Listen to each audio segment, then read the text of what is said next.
So we're in the middle of, in addition to being in the middle of a number of other things, projects and work and intersections of work and convergences of time and space. In addition to all of that, we're in the middle of, or not necessarily middle, but we're within a project that I'm calling and designating as a pronoun sorting and loving project series for Allan Kaprow. And if you've been following that particular series, you'll recall and be aware that this work began, or didn't really begin, but the impetus for this work originated in the 80s when I had written a paper for Allan Kaprow discussing some of the pieces that I had probably at that time not even seen performed, but had become aware of, that Yoko Ono had done in the 60s and perhaps some pieces in the 70s as well, including the famous laundry piece and other pieces. And, perhaps her piece Cutting as well. And the impetus for this work, a pronoun sorting and loving project series for Allan Kaprow, began with my addressing his correction of the pronouns that I had used to describe the viewing subject or experiencing subject's position in relationship to Yoko Ono's work. And I had used the pronoun she and her and corresponding object pronoun her, and Allan had systematically crossed out those designations and changed them to he's and hims. And when I asked Allan about this correction, his response was nonchalant and it seemed to me rather conventional and conservative. He said, "Well, this is incorrect. The conventional usage is he and him." So I didn't argue with Allan at that time, but I did explore the idea in various ways, and for some reason, we're returning to this exploration at this time. And it's interesting, I had also been thinking about sorting and space-time travel, and how oddly that it seems to me that the more that one as a space-time traveler or within the domain of space-time travel, the more one sorts, oddly and paradoxically, the messier things seem to get. And I was reminded of that this morning when I looked at the NPR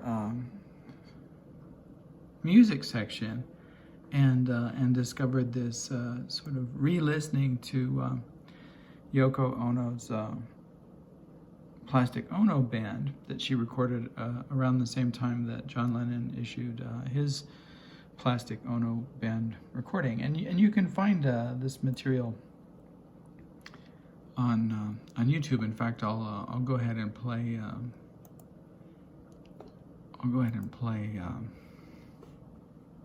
Softly, so we'll see if we can get under the wire.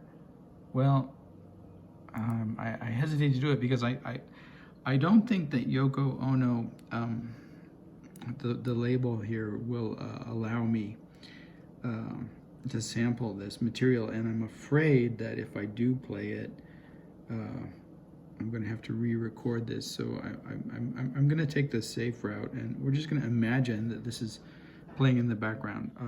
And I think Yoko would be okay with that. So this is an imaginary diegetic experience of, of this particular track, Greenfield Morning. I pushed an empty baby carriage all over the city, from Yoko Ono's Plastic Ono band. And the reason that it's playing imaginatively rather than materially in the background is because of copyright restrictions, and the fact that if I actually do play it in the background, which I would prefer, I'll probably have to redo the entire video. So, part of the messiness of, like I said, of the space-time travel experiments are questions of, this is not. So if we're in one time and addressing another time, what time are we in? Is this or is this not? And, I had done a piece that involved sorting early on, and, I'm sure that most of my viewers and listeners and audience will recall this piece, This Is Not, addressing this issue of technology and particularly the cognitive difficulties I have around issues of dyscalculia and dysgraphia and other types of sortings and designatings that that belong to the realm of certain expectations of what individuals can perform in order to succeed in various social and intellectual endeavors.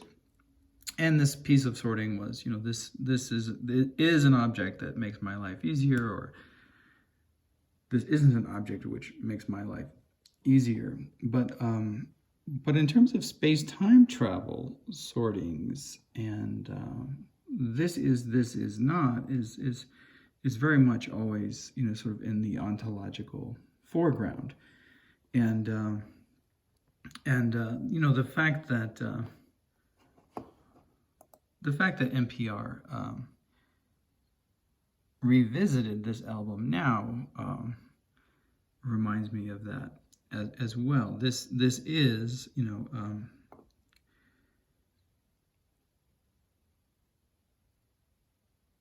the communication of an intelligent entity in relationship to my own work, or this is not. So this is or this is not a response to or a synergistic or a kind of synchronicity in relationship to this re-engagement that with Ono and her work that I'm doing. So this, is or this is not relevant to, my own sorting pieces and their origins in this particular domain of the pronoun sorting and loving project series for Allan Kaprow. So thinking about that, I also started thinking about this image in terms of the messiness of space-time travel sortings as this is not, and the reason that I thought about this is not in relationship to this image is because when I look at the image, it seems to me that you have Yoko Ono standing on some kind of dock, and you have this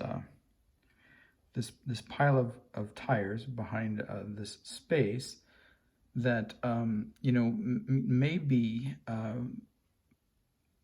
there because they're going to be removed to elsewhere, and I don't know if they're going to become garbage or if they're going to become something else. Now, the fact that one of Allan Kaprow's famous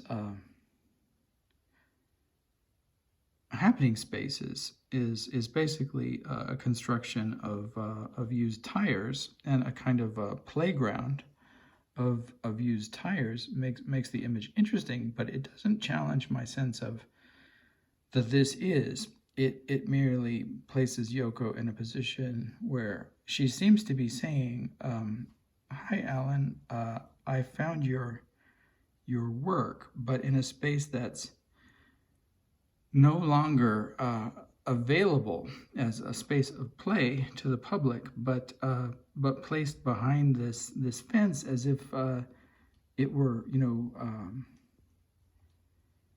no longer inhabitable, but merely a visual artifact, right? So it's critiquing, well, not critiquing, but it's being playful with the way that space is either inhabitable as in performance, or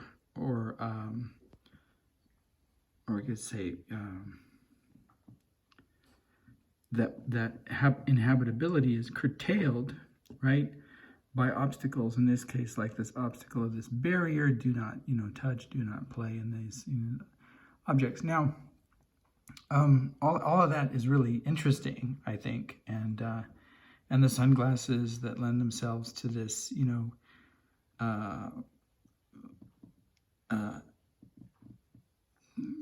both sly, and doubling of the eyes. If I get close enough, you can imagine that, Yoko Ono's eyes are there where the sunglasses are. But if we step back, you see that her eyes are exposed to the light, right? So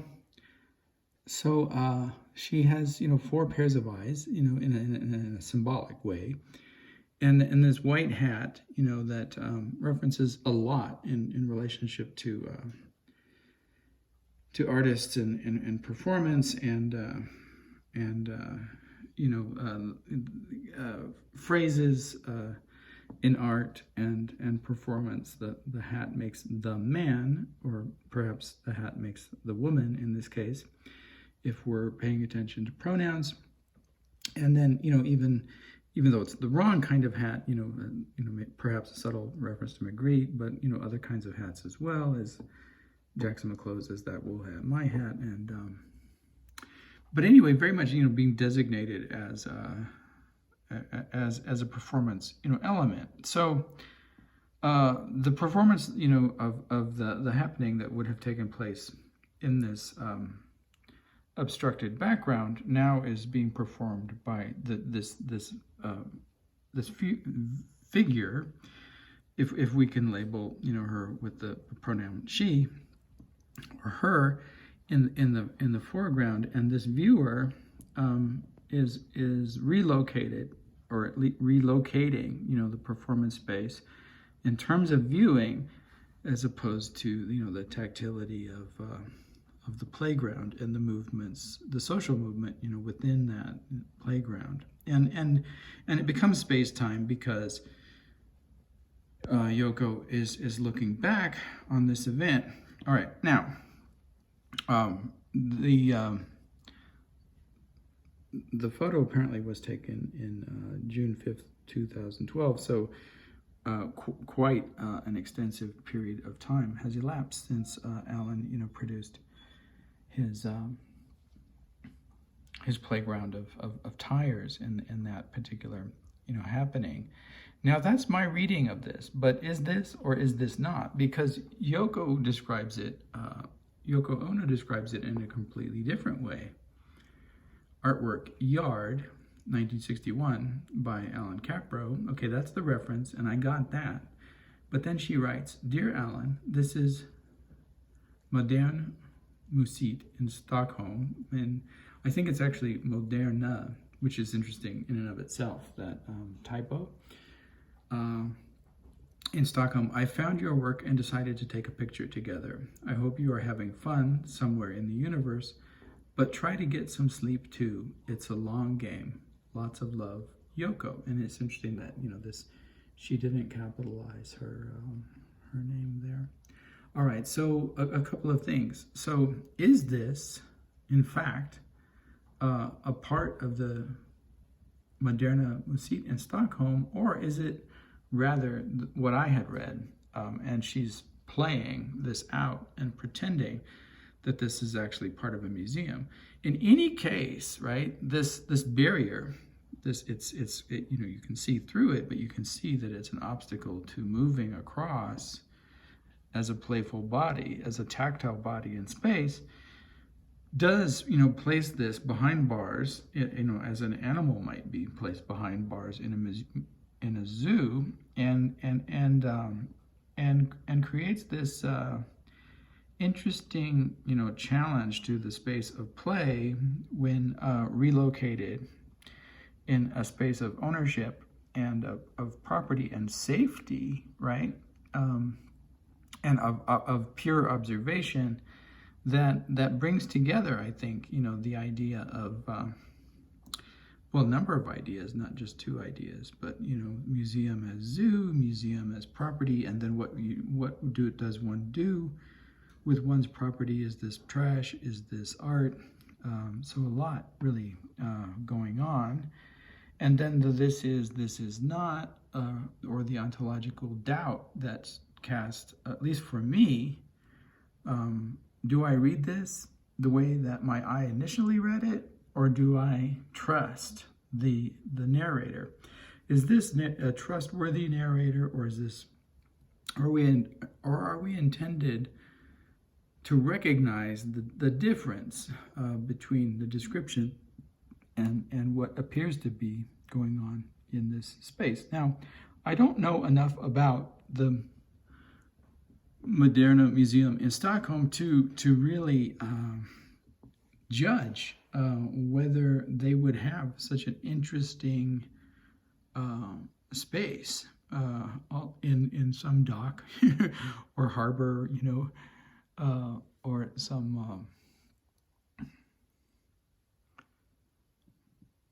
some transit zone, on a canal that they have access to use as part of their museum space. And though I doubt it, I don't deny that it's certainly possible. And again, then Yoko Ono's crafty and knowing look, and her four sets of eyes, one shady and foxy and maybe casting doubt on the surface level of the authenticity of the narrative, but winking to us in a certain way, the knowing audience, playing with this idea of found art, in this space, and then placing it in a museum, right? Which is not something that Kaprow would have done. Like, I engaged Allan, about this in various ways. I would tell Allan about projects where I would, knowing that the museum would, reject the work, I would, send them, examples of certain kinds of materials, and the work would be, documenting the rejections and documenting or the failure of the museums to, respond, and, documenting, the phone conversations or lack of phone conversations and things like that. So all of this going on, I think, and then the address, the public address to Allan, making that really very interesting, instead of sending it as a postcard, right? But referencing in a way the possibility of the postcard, and then the postcard's role in mail artworks and other kinds of performance artworks, across and over time, and all of that. So this is not, very powerfully present in this particular, space-time experiment that Yoko Ono is performing, and then my sense of it in relationship to the pronouns. So the pronouns here, well, this, I, your, I, you, it's.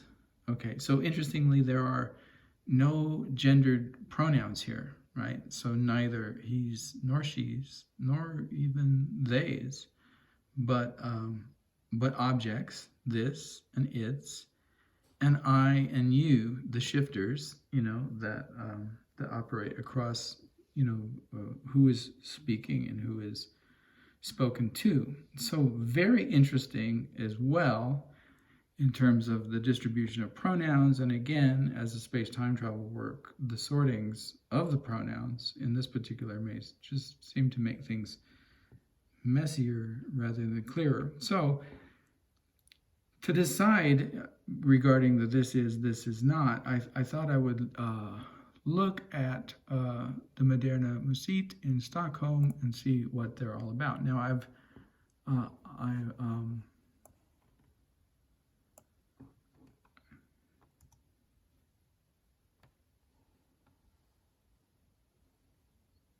they have a search engine,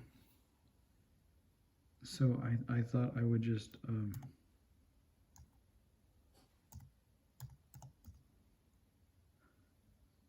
type this in.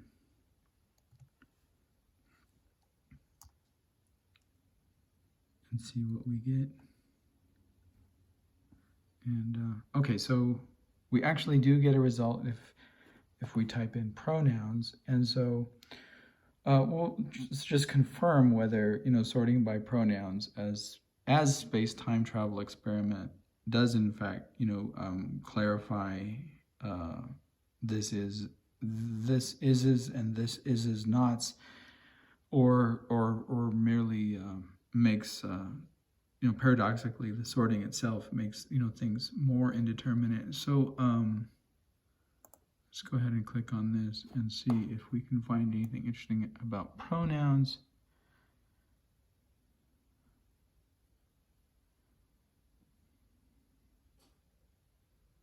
I don't see anything here.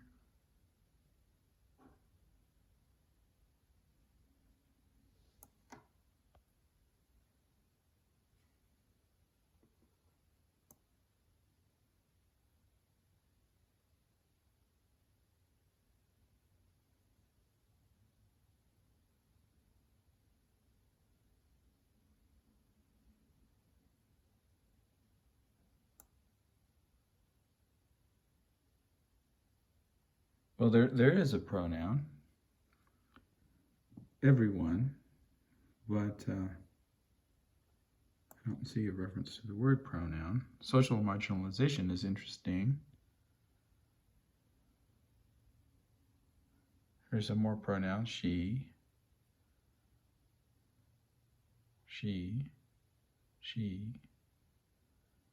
but I don't see any references to pronouns.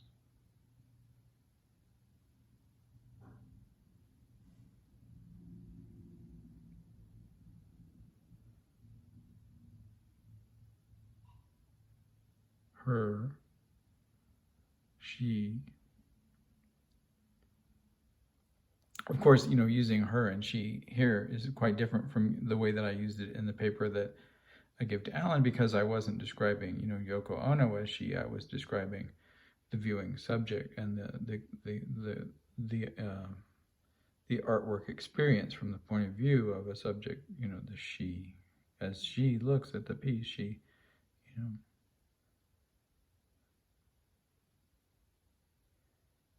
don't see any references to pronouns.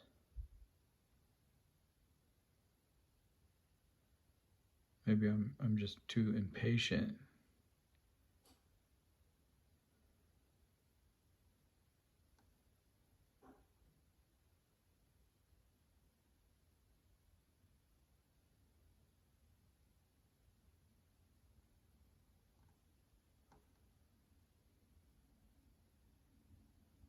Maybe I'm missing it.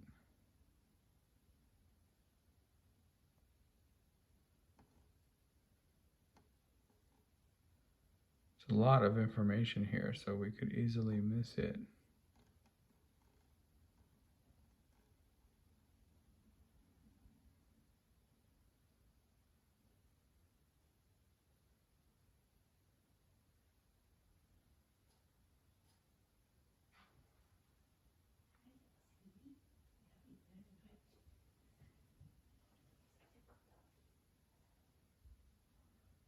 Well,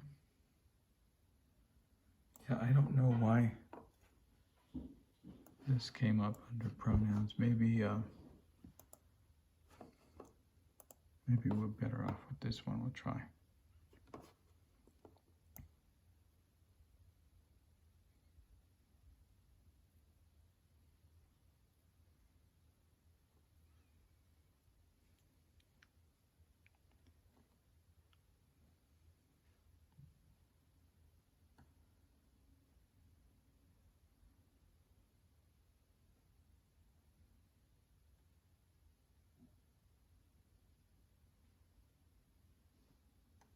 No, I don't see anything here either. Let's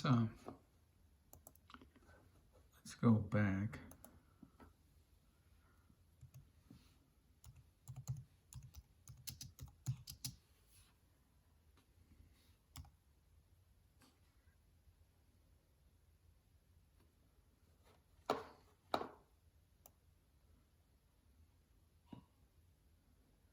Okay, well, I don't know.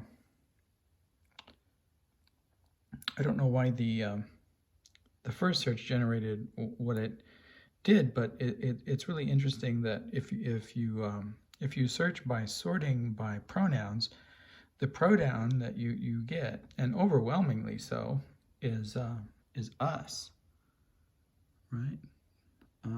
It's here, and it's here,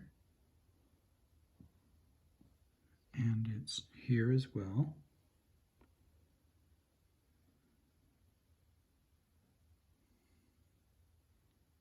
And here's the subject form, we, and here's the possessive form, our. Okay, now here's you, but overwhelmingly and here's another possessive form of you, but overwhelmingly it's us.